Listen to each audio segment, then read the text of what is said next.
De risas y conversaciones, siempre hay una luz para encontrar. Bienvenidos al parche de Mari y Paula, donde hablamos sin miedo de lo que... Hola a todos, mucho gusto. Mi nombre es Marisol Álvarez, psicoterapeuta. Estoy con mi compañera y amiga Paula Andrea Agudelo, también psicóloga y psicoterapeuta. Y estamos acá en el parche de Mari y Paula, un lugar de bienestar emocional donde hablamos de problemáticas emocionales y hoy particularmente queremos hablar de adicciones.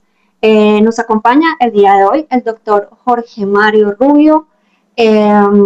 Jorge, un placer tenerte, bienvenido al parche de Mari y Paula y nos gustaría que te presentaras. Bueno, gracias por la invitación a Paulita, que nos conocemos desde la U, y a ti. Soy Jorge Mario Rubio, psicoterapeuta. Llevo como 20 años haciendo esto. Ya, no me cueso en 3 hervores. Y básicamente lo único que hago es psicología clínica desde hace ese mismo tiempo. Soy docente universitario. Durante bastantes años lo he sido. ¿Dónde eres docente? En la Universidad de Antioquia, en pregrado, en la Universidad Pontificia Bolivariana en maestría en posgrado. Y pues también he tenido la posibilidad de por ahí salir a dar algunas charlitas en diferentes lugares de Colombia y por ahí afuera también. Psicólogo especialista en adicciones, especialista en terapia de esquemas, magíster en psicología clínica y a eso me dedico. Vale, muchísimas gracias Jorge Mario por aceptar la invitación. Y bueno, como estamos en el parche de Mari y Paula, porque así se llama nuestro podcast, es un podcast de psicología, pero es un parche. Así queremos que las personas nos vean como algo amigable, algo chévere, algo bacano. Cuéntanos cuál es tu parche. Mi parche, mis parches, yo creo. Te decía ahorita, pues como off the record, cuando no hago psicología, cuando no estoy en el consultorio, no me gusta hacer nada que tenga que ver con psicología. Entonces, me gusta la actividad física, entreno voy al gimnasio, juego, me gusta jugar pádel y juego 3-4 veces por semana. Me gusta rodar en moto, también entonces salgo a rodar.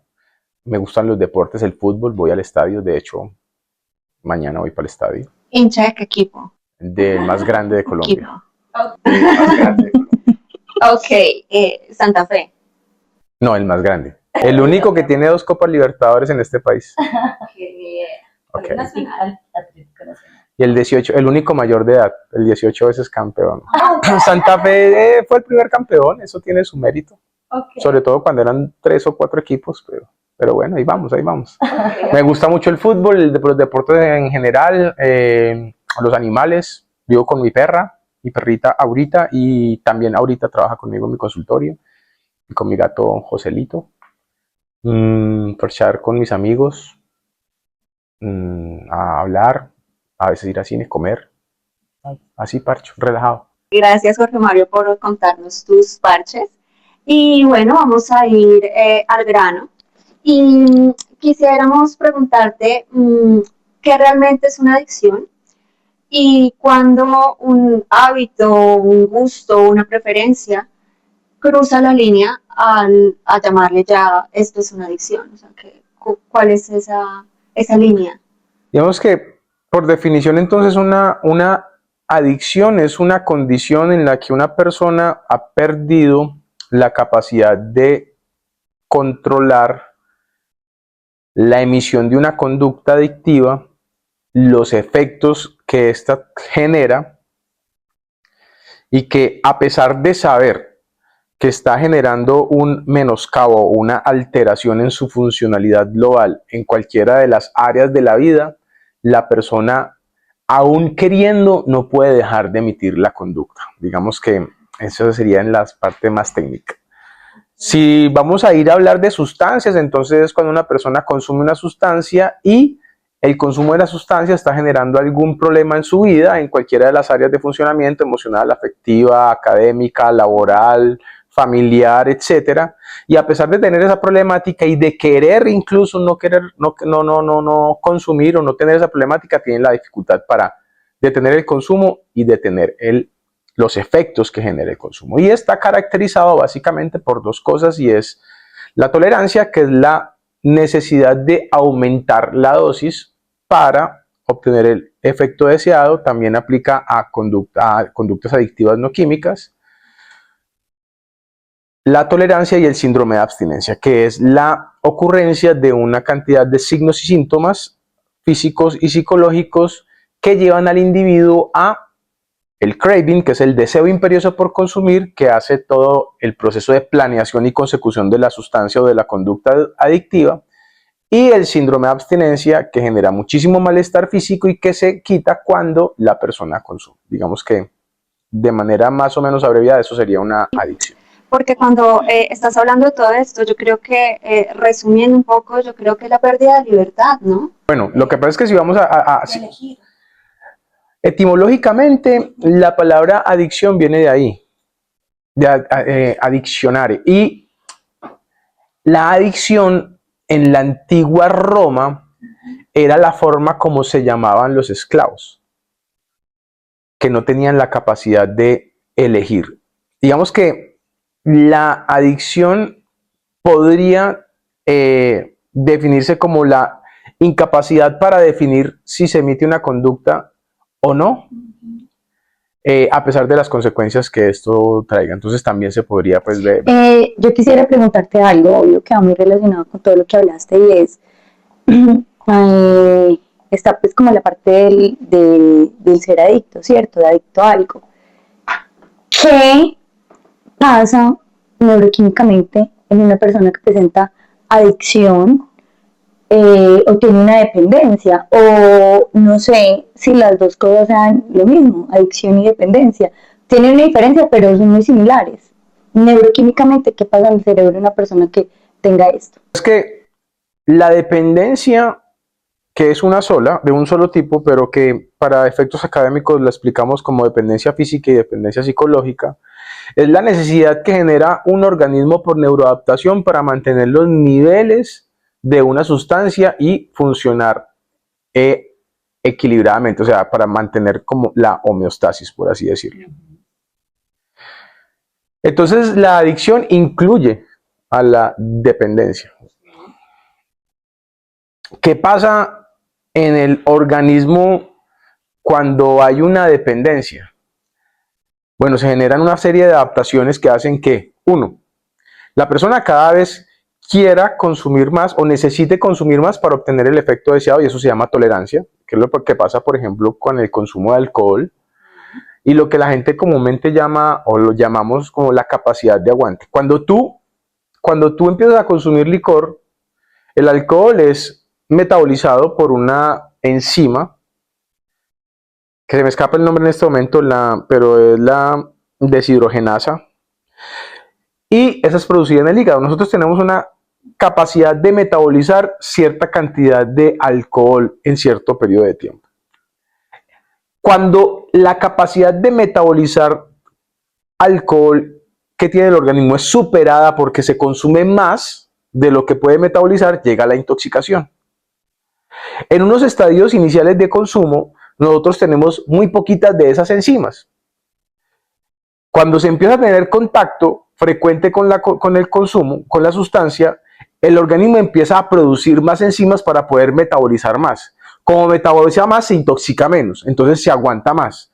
Y eso es lo que se llama tolerancia, que nos lleva al principio tomar unas cervezas y con eso estar muy prendido, pero si lo sigues haciendo, luego puedes aumentar la cantidad y luego puede pasar un fenómeno en caída que se llama tolerancia inversa, donde se pierde la tolerancia y la persona con pocas cantidades de alcohol tiene una embriaguez patológica. Pues eso por un lado, pero además en el cerebro, que es quizás lo más importante, es que se empiezan a activar constantemente un circuito que queda en el área tegmental ventral, específicamente en el núcleo accumbens, donde queda nuestro circuito de recompensa, y hay un montón de neurotransmisores, entre ellos la dopamina, que nos hace sentir muy chimba en la vida. Entonces, cuando se consumen sustancias hay sustancias que tienen neurotransmisores específicos porque, por ejemplo, nosotros tenemos un sistema endocannabinoide, o sea, nosotros tenemos receptores para cannabinoides y tenemos receptores para opioides, ¿cierto?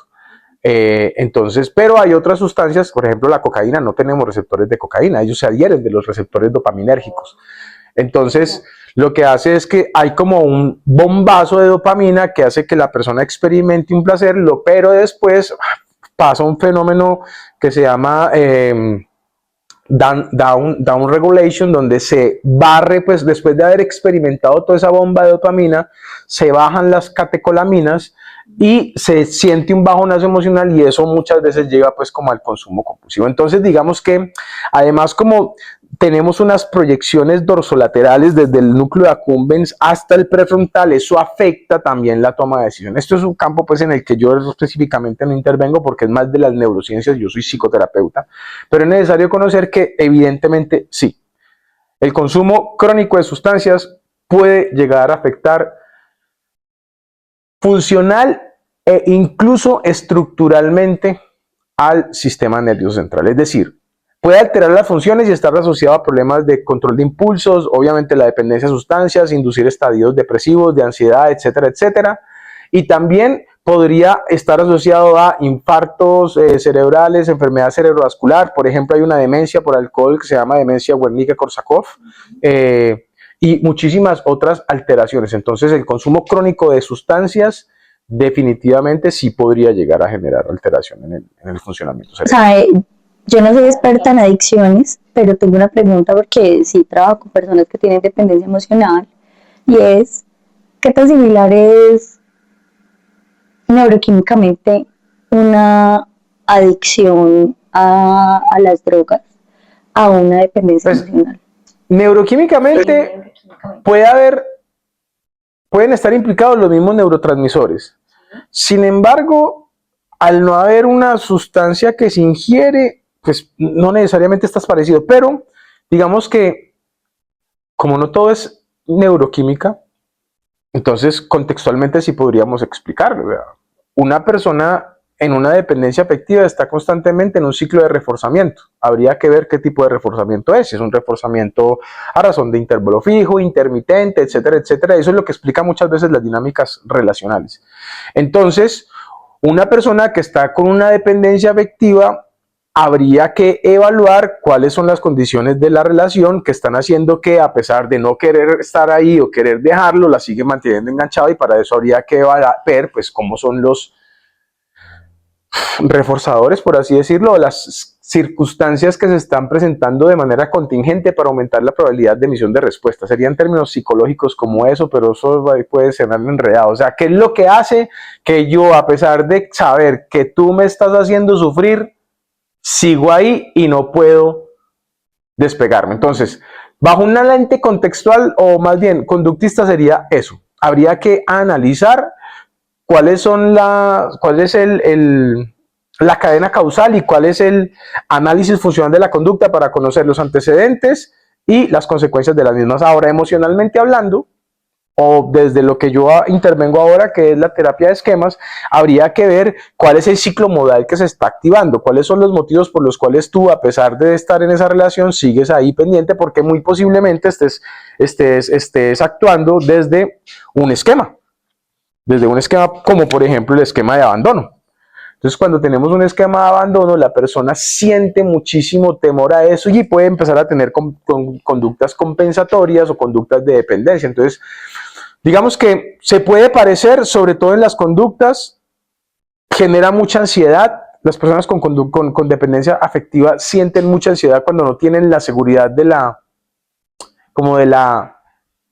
constancia o de la presencia de la persona, mucha ansiedad cuando, por ejemplo, escribe y no le responden, mucha ansiedad cuando no sabe dónde está, conductas de verificación, puede estar muy, muy, muy cercano a algunas cosas del trastorno obsesivo compulsivo. Bueno, pero ya sabemos que los trastornos por sustancias, creo que en algún momento, para el DSM-5, el TOC salió en el DSM-4-TR estaba dentro de los trastornos de ansiedad. Para el DSM-5 salió y ahora estamos hablando de los trastornos del espectro obsesivo compulsivo. Dentro de los trastornos del espectro obsesivo compulsivo, en algún momento van a caer las conductas adictivas porque se mueven en ese espectro de obsesivo compulsivo. Es decir, la incapacidad para detener como la intrusividad del deseo de la idea y la incapacidad para frenar la conducta una vez se emite, que sería la parte compulsiva, ¿cierto? Entonces puede entrar, por ejemplo, en conductas de verificación de redes sociales, etcétera, etcétera, casi que de manera compulsiva. Entonces no es tan fácil, no es tan fácil como reducir a es una adicción, pero podría tener algunas conductas similares. Oh. Y se activan los mismos circuitos. Bueno, Jorge, yo te quería preguntar por el trasfondo emocional que puede haber detrás de una adicción. Y que nos permitieras o nos explicaras cómo sería esa parte emocional, o si la adicción podríamos llamarla que es o actuaría como un analgésico al dolor. Yo considero que la mayoría, por no decir que todas las conductas adictivas o potencialmente adictivas,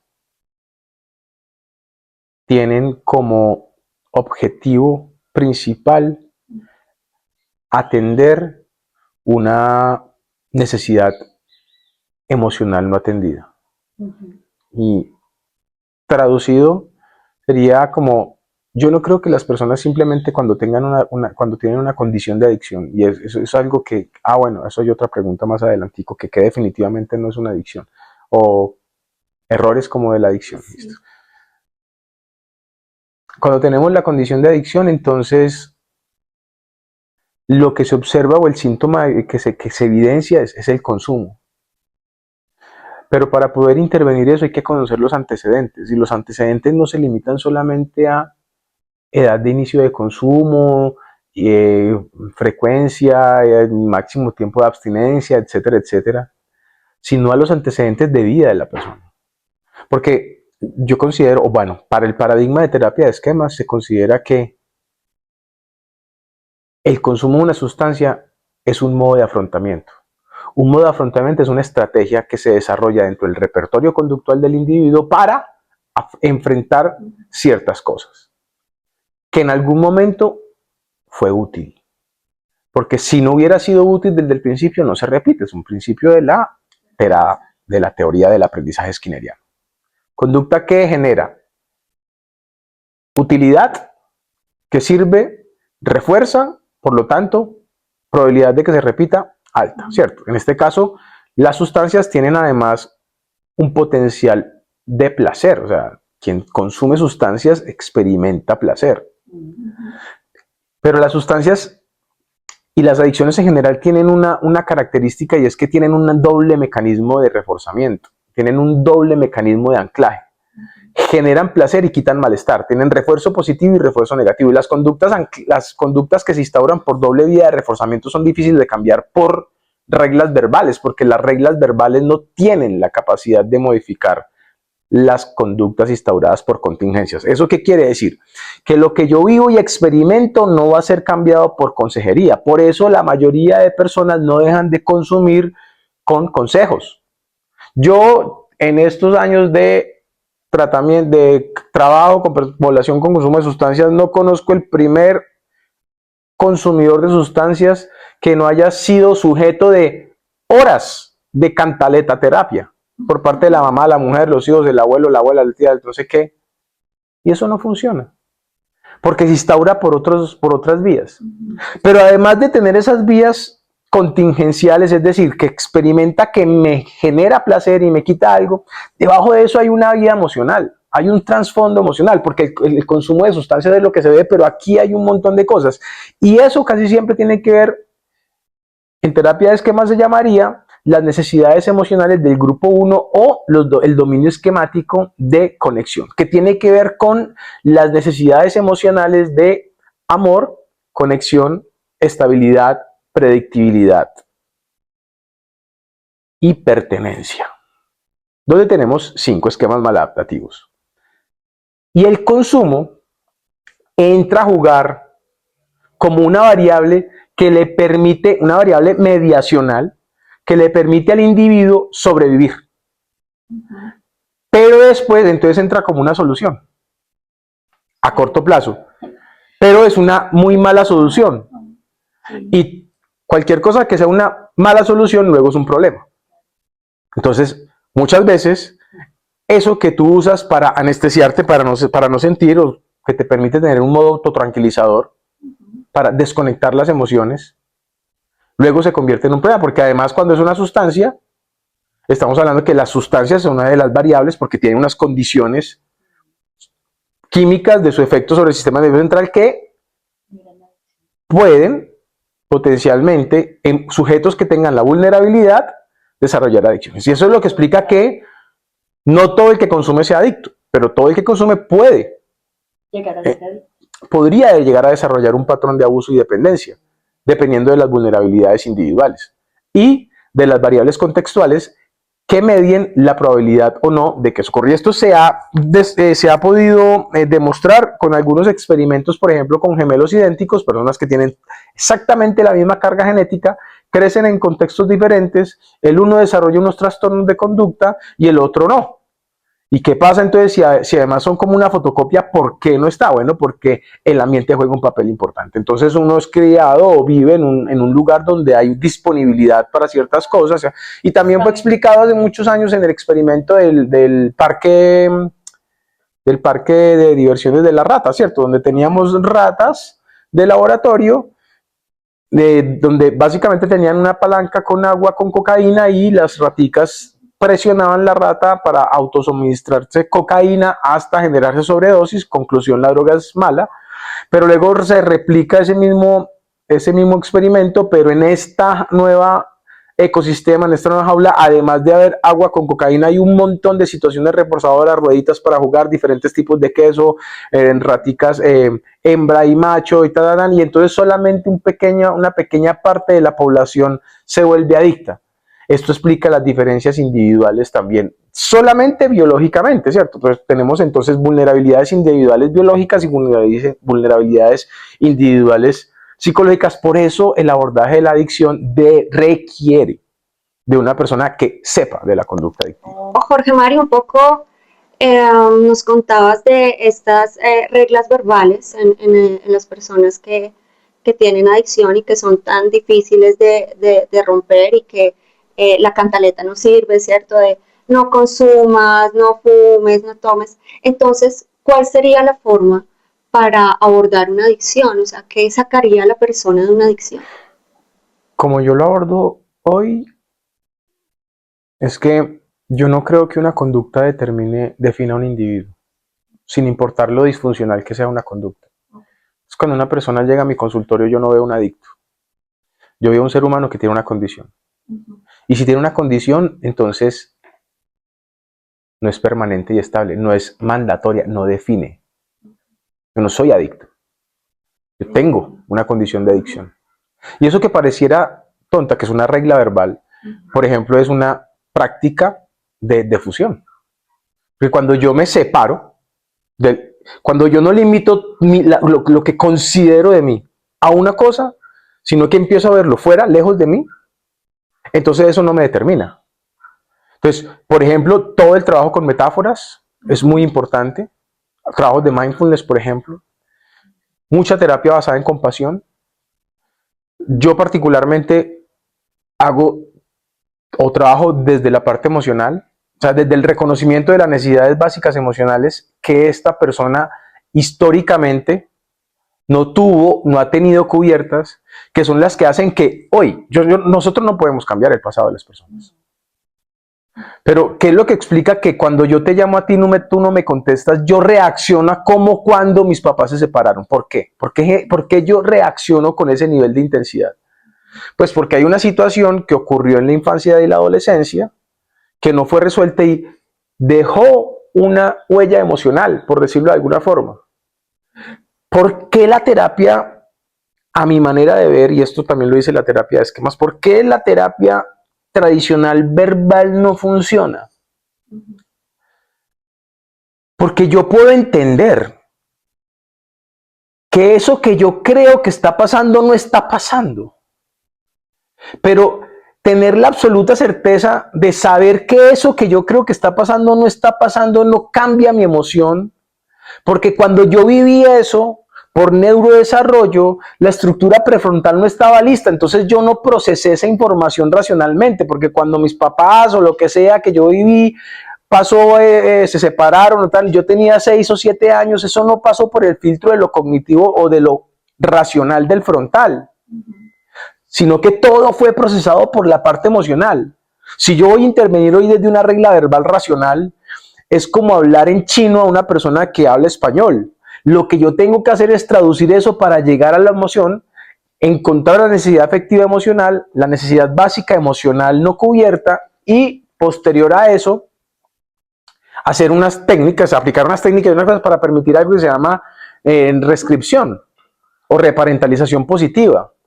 Lo que permite que cuando hoy ocurre algo, no se activa el esquema con la intensidad como si estuviera pasando, sino que se activan otras partes de la persona, que en este caso se llaman los modos esquemáticos de adulto sano, que te permiten enfrentar las situaciones, porque es que además en terapia de esquemas se piensa algo y es, los seres humanos no sufrimos por, o más bien, los seres humanos no cometemos muchos errores en la vida.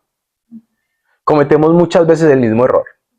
Y ese mismo error que cometemos tantas veces está relacionado con lo que tú piensas de ti, del mundo y del otro. Y eso es lo que es un esquema.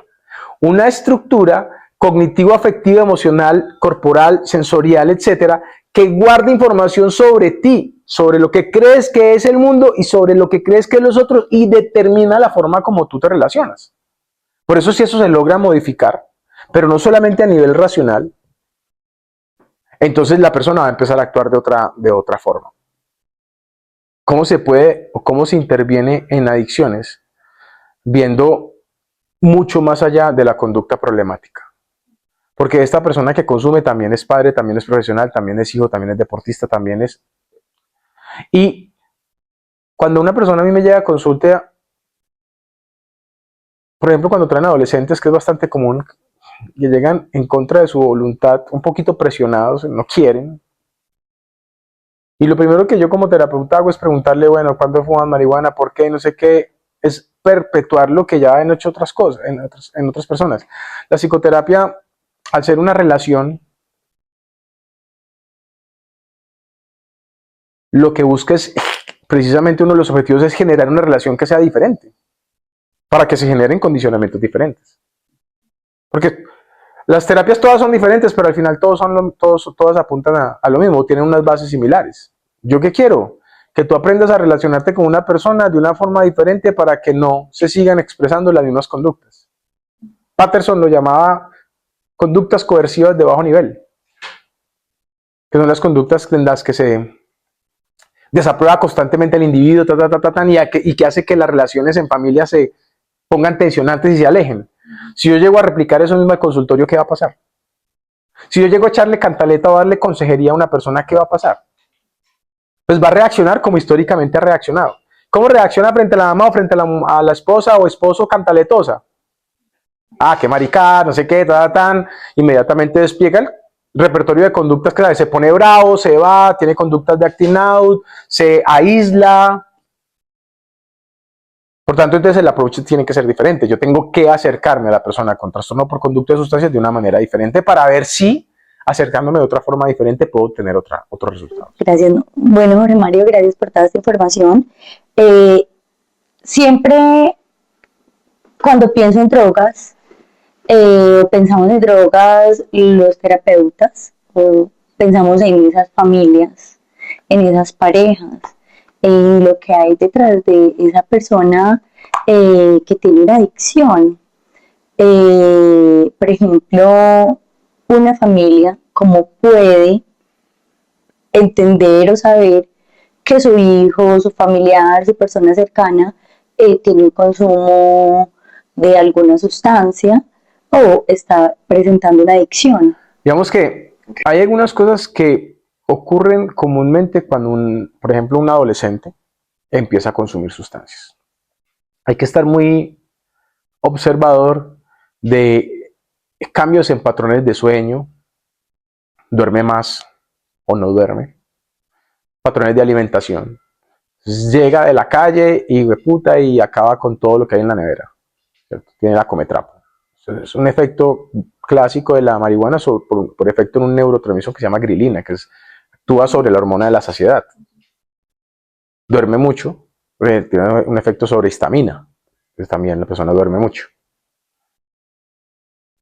Alteraciones comportamentales, disminución del rendimiento académico, pérdida de objetos, cambio de amigos, descuido de su apariencia personal, disminución de otras de las actividades que antes disfrutaba, o cese de las actividades que antes disfrutaba. Entonces, que le gustaba mucho el fútbol, que le gustaba mucho, no sé, ir a la natación o ir al parque o no sé qué, y dejó de hacer eso de un momento a otro, empieza a tomar como distancia de la familia, empieza a estar un poco más aislado, olores extraños, empiezan a encontrar en la ropa, en los blue jeans o en el morral, picadillo como de tabaco, de alguna sustancia, encuentras candelas, encuentras cueros o papelitos, pues, paquetes de colores, bolsitas pues como de colores de polvo, de polvo de algún tipo de color, entradas constantes al baño. En el caso, por ejemplo, de tu CV, entonces empiezas a encontrar manchas color rosa en el papel del baño, en la ropa, en el carro, etcétera. Irritabilidad, síntomas parecidos a la depresión, problemas de conducta, o sea, que la persona empieza como a cambiar, gastos excesivos de dinero, pérdida de cosas en la casa, mentiras que antes no se presentaban. Eso evidencia, eso no necesariamente es que quiera decir que está consumiendo, pero evidencia que algo está pasando. Entonces, ¿qué hacer? Hablar. Pues hay que poner el tema del consumo de sustancias. Estas familias o esta pareja que está viviendo esa situación, que ya descubrió que tiene una persona cercana que tiene un consumo, habla y buscar ayuda, tiene que buscar un experto o cómo, o sea, simplemente decir, voy donde el psicólogo, cómo buscar un experto en ese momento, porque para nosotros es muy fácil, pero para la señora que está ahí en la casa, ¿qué voy a hacer con mi hijo? ¿Qué voy a hacer con mi hijo? ¿Cómo sería como una ruta de atención lo que podrían hacer estas mamás o estas parejas que sufren tanto? Bueno, entonces, la ley de salud mental permite la atención a los trastornos por uso de sustancias de manera expedita. Tú puedes pedir con tu EPS, sin importar si es régimen subsidiado o contributivo, pedir atención por psicología. Las EPS están obligadas a tener programas de tratamiento y el médico general o el psicólogo te podría remitir al programa de tratamiento de adicciones de tu EPS. Hay dispositivos gratis en diferentes ciudades. Acá en Medellín, por ejemplo, están los escuchaderos, también está el 123 social, la línea del Código Dorado, que es la línea de salud mental y adicciones, que ya recientemente se aprobó, creo que a nivel nacional. Sí. La resolución está vigente, pero todavía no hay aplicabilidad a nivel nacional. A nivel nacional, bueno, pero aquí en Antioquia sí. Sí. Creo que había hablado de los escuchaderos, están los grupos de 12 pasos, de alcohólicos anónimos, narcóticos anónimos, codependientes anónimos, jugadores anónimos, están los profesionales independientes, como yo, tú y otros. Ojalá experto en el tema de drogas. Pero decir, el ideal sea que sea una persona con esa experiencia. Pero si no, cualquier profesional de salud mental que atienda, al que llegue el paciente, debería estar capacitado por lo menos para hacer la intervención inicial, hacer una contención si hay crisis, hacer una adecuada psicoeducación y referencia. Muchas veces como terapeutas somos limitados, o sea, yo no atiendo todos los casos del mundo. A mí hay casos que me llegan y me doy cuenta del caso primera vez cuando estoy en consulta y yo digo, por ejemplo, muchos de mis pacientes presentan conductas suicidas o han presentado intentos suicidas porque hay muchísima comorbilidad con trastornos de la personalidad, adicciones y trastornos de la personalidad, y las personas con adicción y trastornos de la personalidad, hay muchísima comorbilidad con intentos suicidas y trastornos suicidas. Pero, por ejemplo, cuando hay una idea activa de suicidio, yo no soy suicidólogo, yo no soy especialista en suicida, pero muchas veces lo que yo tengo que hacer es hacer una contención, desplegar un protocolo de primeros auxilios para conducta suicida, activar la ruta de atención que es de reporte obligatorio, activar la familia y que al finalizar la sesión haya un plan de contención y posiblemente remitir a una persona que diga, no, es que esta persona que es experta en esto, yo creo que... Y yo como primer respondiente, pues cumplí con el hecho de dar la atención, aunque no vaya a ser el tratante después. Es complejo a veces porque el paciente dice, ay, ¿cómo así usted no me va a atender? Y depende de lo que el paciente tenga, podría activarse por ahí una herida de abandono o algo así, o podría decirte como que, ay, pero es que yo me sentí bien con usted y a mí no me gustaría que me atendiera pues ya otra persona, ya usted conoce el caso, no sé qué, bueno, ahí le tendrías que dar manejo a eso y podrías decidir. Pero entonces, si eres psicólogo general o si no es tu especialidad, pues como psicólogo clínico tenés la posibilidad de atender la primera situación y si es necesario remitir a un profesional, remitir a un especialista, pues hay un especialista en adicciones, en toxicología o algo así. Jorge Mario, por último queríamos preguntarte o que nos dieras algunos consejos, entre comillas, con todo el respeto, estamos en un podcast y no estamos haciendo intervención, pero sí de pronto algunas sugerencias útiles para las personas que están viviendo en este momento una adicción o a los familiares que están viviendo también esta situación. No veamos la condición de adicción con un velo moral.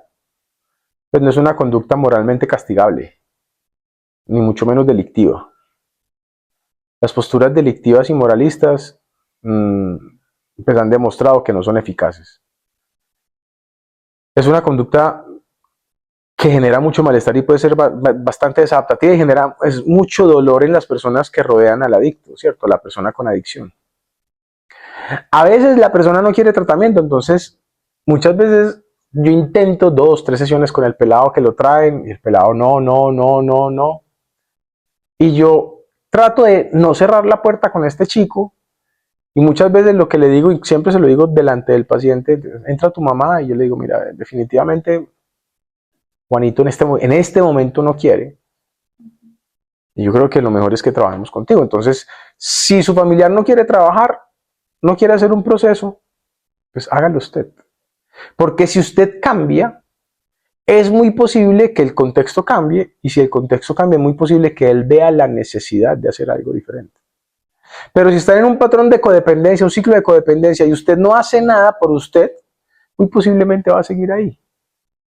Entonces, si su familiar en este momento no puede o no quiere, hágalo usted, consulte con un profesional. Para que aprenda a sobrellevar esta situación de una manera diferente a la que la ha venido haciendo, porque la que la ha venido haciendo no le ha dado resultado. Hablen sobre el tema. Pero qué bacano, me encanta eso porque es como lo que todas las personas deberían de hacer y muchas personas que tienen familiares, parejas que sufren una conducta adictiva, sufren demasiado. Sí, entonces, y es un sufrimiento impresionante y no saben cómo manejar estos procesos. Entonces me dice Jorge Mario, pero ¿cómo así? El que consume es él y tengo que hacer proceso yo. Entonces yo le digo, sí, pero no para que cambie él, sino para que usted deje de sufrir. Porque usted tiene la posibilidad de ser feliz incluso con su hijo adicto. Usted tiene la posibilidad de vivir una vida plena incluso con esa condición. Es muy bonito de las terapias contextuales esa de la aceptación radical, marica. Hay cosas que definitivamente se salen de mis manos, pero mi bienestar no puede estar supeditado dependiendo única y exclusivamente de eso. Pero para llegar a eso, que se oye muy fácil, pero que es muy difícil de transitar, se necesita un proceso psicoterapéutico. Por ejemplo, yo nunca le digo a un papá, posiblemente en algún momento de la vida lo dije de manera errática, echa a su hijo para la calle. Marihuanero con techo y comida, marihuanero para toda la vida, decían en la vieja usanza de tratamiento. Entonces, échalo a la calle y lo verá que ahí cuando tenga necesidad, no, porque ¿y si lo matan qué? No, porque se viene un montón de culpa de esos padres. Entonces la solución no está en echarlo, pero entonces me dicen, entonces lo seguimos manteniendo. No, hay que hacer cambios. Hay que hacer cambios en la dinámica familiar. Entonces cuando una familia, cuando un sistema familiar tiene uno de los miembros con una conducta adictiva y ese miembro no quiere cambiar, si todo el resto de la familia cambia del sistema, teoría general del sistema, si todos los otros cambian, la posibilidad de que este cambie es mucho mejor, es mucho más alta. Muchas gracias. Y quería preguntarte, ¿cuáles serían los consejos o las estrategias que le daríamos a una persona adicta? Estabas hablando un poco de la familia, de cómo cuando la persona que está en situación de adicción no quiere recibir terapia, se puede adoptar o es una sugerencia que da si es que su familia lo haga. Pero ¿qué le dirías a las personas que están en este momento en una situación de adicción que podrían hacer o algo que les ayudara a sobrellevar esta situación? Yo les pregunto siempre a mis pacientes como que, dime cuál, si es que lo tiene, que todo el mundo tiene un valor fundamental en la vida. ¿Cuáles son las cosas importantes en tu vida? Dime un propósito, háblame sobre lo que tú eres y sobre lo que has soñado, lo que quieres, lo que has pensado. Y luego de que conozco eso, le digo, bueno, ahora pregúntate. ¿Consumir te acerca o te aleja de eso? ¿Crees que tu vida sería mejor si lo intentas? Yo no pertenezco a la brigada contra consumidores de sustancias. Muchos de mis procesos iban dirigidos a que, listo, tú decides consumir. Pero mira lo que decíamos al principio, que era la pérdida de libertad. Entonces, bueno, pero tú ya recuperaste la libertad para determinar, para decidir si quieres consumir. Bueno, hazlo. No pasa nada. Pero trata de hacerlo de la manera menos nociva posible para ti y para otros. Y mucho de lo que hacemos ahora en adicciones es la reducción de riesgo y daño. O sea, porque no podemos pretender que todo el mundo sea abstemio. Pero si tú elegiste consumir, tú puedes hacerlo de la menor forma dañina. No, tú lo puedes. Si tú decidiste consumir, si tú decidiste consumir, entonces tú lo puedes hacer tratando de hacerte el menor daño posible. Y cuando se logra la reducción de daños, muchas veces llega la pregunta de, ok, si ya no dependo de esto, ¿por qué no intentar no hacerlo? A ver qué pasa. Y se empieza a construir de manera incipiente una abstinencia que luego se puede prolongar por meses, años. Yo quiero hacer una pregunta, porque yo me imagino una mamá. Y es, yo tengo un adolescente en mi casa, ya no es adolescente, escucho pues, tiene 30 o más. Entonces dejó de ser adolescente. Sí, escucho. Y lleva ya varios procesos, no ha internado varias veces, entonces yo como mamá siento que ya no hay nada que hacer, esa mamá pero tener esperanza, yo sé que es un proceso de la familia, de la persona, de la mamá, pero hay personas que lo han logrado después de varios procesos de rehabilitación. Sí, de hecho, la mayoría de personas no lo logran en el primer intento. La mayoría de personas que logran rehabilitarse lo hacen después de varios intentos fallidos. Yo creo que casi todo el mundo. También sé que hay algunas personas que pueden ser, los llaman irrehabilitables, pero yo creo que casi todo el mundo puede rehabilitar. Ahora, si rehabilitación es sinónimo de abstinencia total, quién sabe. Pero si rehabilitación, como su palabra lo es volver a estar habilitado para vivir en sociedad, cumplir, disfrutar la vida, etcétera, yo creo que la rehabilitación es posible en la mayoría de personas. Bueno, muchísimas gracias, Jorge Mario. Le vamos a dar final a nuestro podcast, invitándolos a todos que vean este programa. Fue un placer tenerte acá. Aprendimos mucho, sé que va a ser de mucha utilidad para las personas que nos escuchen. Haces una hermosa labor. Realmente necesitamos más seres humanos como tú, con el amor que se nota que haces tu profesión y con el profesionalismo que lo haces. Muchísimas gracias a la gente que nos va a escuchar. Este es el podcast de Mari Paula, el parche de Mari Paula. Los invitamos que nos sigan en redes. Y bueno, Pau, ¿quieres despedirte? No, estoy súper agradecida con Jorge Mario por haber venido acá y por regalarnos el tiempo del que es tan valioso. Por favor, disfruten de este podcast, porque la verdad fue muy interesante. Porque todos llevamos algo dentro, de risas y conversaciones, siempre hay una luz para encontrar bien.